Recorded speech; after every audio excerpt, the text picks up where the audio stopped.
So hey guys welcome to the blogs. तर आता आपण सकाळ सकाळी उठून तयार झालेलो आहे आणि माझ्यासोबत असं घडेल मला कधी वाटलं नव्हतं.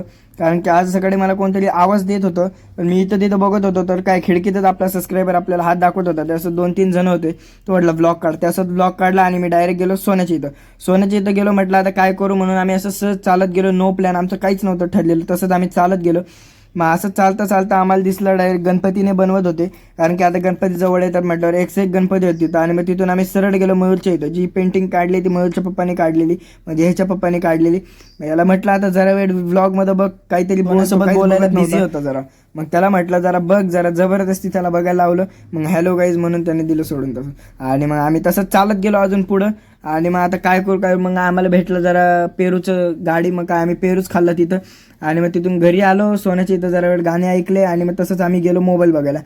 गॅलेक्सी Z Fold 7 बघायला गेलो आम्ही.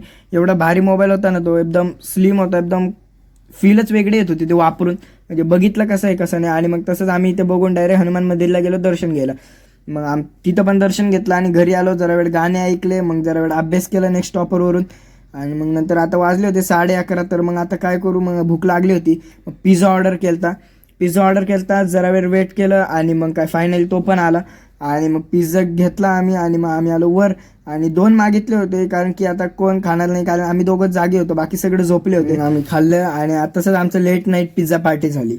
मग काय तिकडून आम्ही म्हटलं आता दोघं जण लवकर खाऊन घेतो, नंतर परत कोण उठलं तर प्रॉब्लेम होईल. मग लगेच खाल्ला. आणि मग भेटूया पुढच्या ब्लॉगमध्ये. ज्याला ब्लॉग आवडला त्याने लाईक करा, फॉलो करा आणि सपोर्ट करत राहा असंच. Bye bye.